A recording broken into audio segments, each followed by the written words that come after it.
Saya jadi petani kurang lebih 4 tahun. Untuk saya sendiri, saya tidak malu karena memang saya berawal dari mulai pengalaman saya. Waktu itu saya satu-satunya orang Papua yang pernah mencari nangka muda, nangka sayur. Jadi waktu itu saya membawa pickup dan mencari nangka keliling-keliling Komki Lama, SP12 dan beberapa tempat. Di situ saya biasa diejek, di situ saya biasa jadi bahan ceritanya orang-orang terdekat saya. Tetapi hal-hal seperti itu saya pernah mengalami. Jadi bagi saya itu biasa-biasa saja. Yang membantu saya untuk jadi petani di sini semua orang Jawa. Saya lebih belajar dari orang Jawa. Jadi tujuan saya ini saya belajar dari orang Jawa dan kembangkan orang Papua.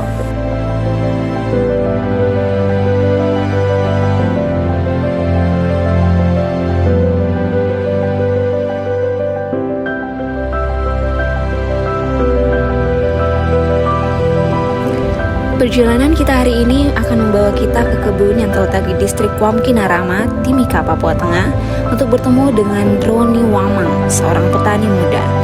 Di zaman sekarang ini, menjadi petani tidak lagi menjadi pilihan utama, terutama bagi generasi Z.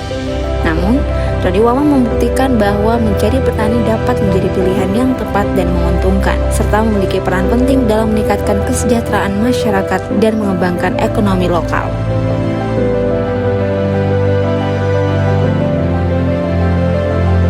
Perkenalkan, nama saya Roni Wamang. Jadi saya kelahiran 1999. Saya adalah gengsi. Saya selaku ketua kelompok tani Manda Amole 2 di Komki Narama.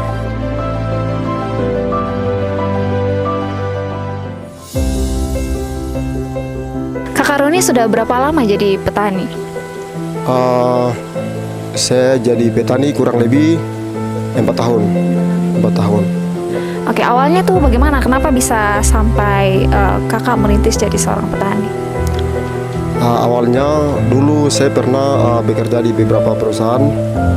Di situ mungkin untuk masalah gaji dan lain sebagainya itu agak sedikit tertekan. Ya, makanya saya lebih memilih untuk jadi petani karena jadi petani di atas kita tidak ada. Kita sendiri yang mengatur, kita sendiri yang bekerja, kita sendiri yang usaha.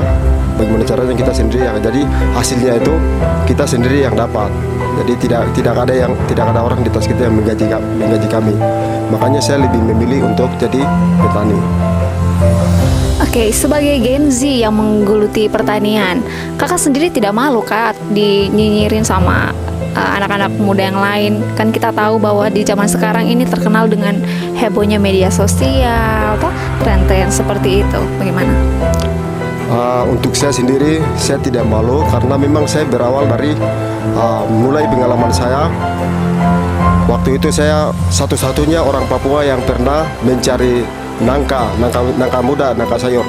Jadi waktu itu saya membawa pickup dan mencari nangka keliling-keliling Komki Lama, SP12 dan beberapa tempat. Di situ saya biasa diejek, di situ saya biasa jadi bahan ceritanya orang-orang terdekat saya. Tetapi hal-hal seperti itu saya pernah mengalami. Jadi bagi saya itu biasa-biasa saja, betul.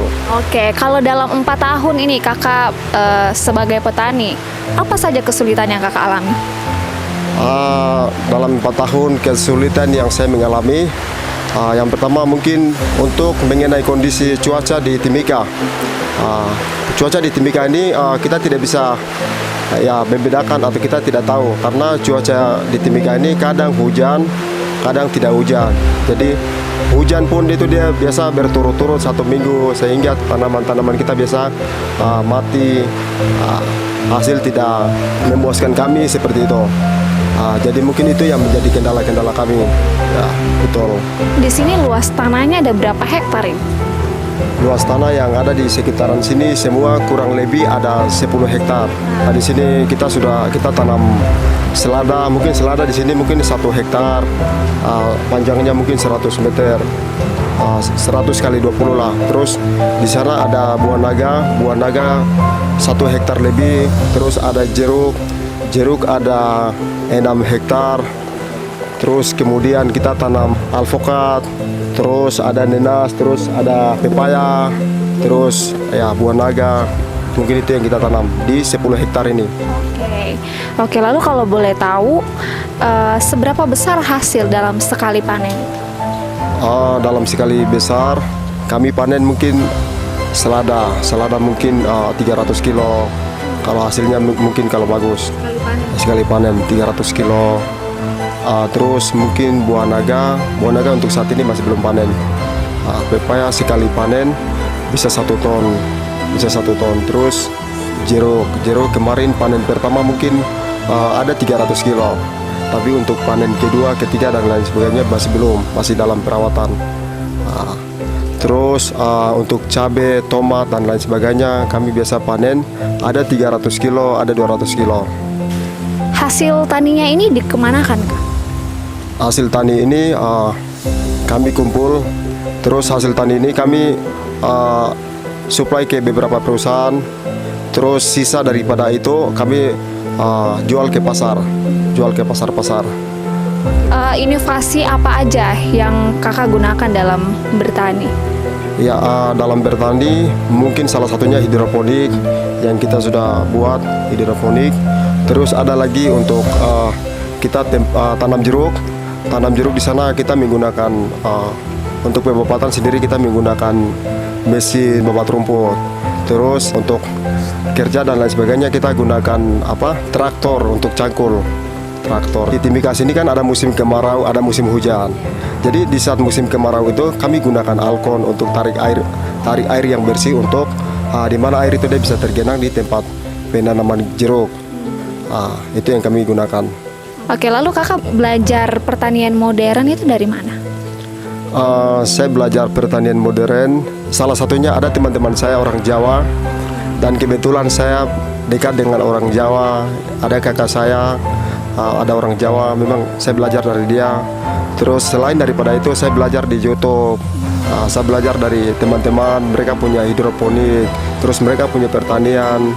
Terus di situ saya juga ini kan masuk dalam binaan masuk dalam dinas pertanian kelompok tani. Jadi di situ dinas ini bisa kasih pelatihan untuk cara pembuatan pupuk, cara penanaman dan lain sebagainya. Yang membantu saya untuk jadi petani di sini semua orang Jawa. Ya, karena kalau orang Papua sih saya rasa untuk mau bertani kurang cukup. Karena mereka belum punya pengalaman yang kuat. Makanya saya lebih belajar dari orang Jawa. Jadi tujuan saya ini saya belajar dari orang Jawa dan kembangkan orang Papua. Betul, luar biasa. Oke, kami dengar dulu kakak sempat membudidayakan pangan lokal seperti keladi. Nah, kenapa sekarang berhenti? Dulu betul saya pernah membudidayakan pangan lokal, terutama keladi. Jadi waktu itu saya buat program dan saya mengajak masyarakat untuk bertani, dan kami semua rame-rame tanam keladi. Di situ saya ajak dinas pertanian untuk kerjasama. Terus saya ajak koperasi Sarima. Waktu itu kan ada PO di koperasi Sarima. Jadi ada PO saya di situ. Jadi saya ajak kerjasama untuk salah satunya untuk pemberdayaan masyarakat. Jadi orang buka pemberdayaan masyarakat itu tidak gampang, karena banyak tantangan, banyak masalah yang dia akan menghadapi di bawah. Salah satunya dia menghadapi dengan masyarakat. Jadi waktu itu saya mengajak masyarakat dan bertani, tanam keladi dan menjalankan pangan lokal. Jadi selama saya waktu itu menjalankan itu adalah PO standing, PO standing. Jadi PO standing itu di mana saya kerjakan pemberdayaan masyarakat, tapi PO standing itu berhenti dan PO-nya putus. Makanya untuk pemberdayaan masyarakat itu saya tidak lanjutkan. Padahal dinas pertanian sendiri dukung 100% untuk kegiatan itu, budidaya keladi, betul. Jadi PO standingnya diputus, makanya untuk budidaya keladi pangan lokal tidak jalan sampai saat ini. Apa harapan kakak ke depannya kepada pemerintah ya untuk petani-petani muda seperti kakak di Timika ini? Harapan saya ke depan mungkin pemerintah bisa melihat petani-petani muda seperti saya dan banyak sekali anak-anak mungkin seperti saya yang lain. Jadi pemerintah bisa melihat, bisa mensupport, karena jarang sekali anak-anak muda seperti kami ini melakukan hal seperti ini. karena mungkin anak-anak muda zaman ini lebih memiliki aktivitas yang lain. Ya, tapi hanya satu-satu orang tertentu yang mempunyai inisiatif untuk membuka pertanian, bertani seperti itu. Jadi saya harap pemerintah bisa mensupport, membantu di mana kekurangan mereka, bisa membantu dalam bentuk hal apapun, entah itu pupuk, entah itu bantuan apa saja, dan memberi dorongan, dukungan kepada anak-anak muda.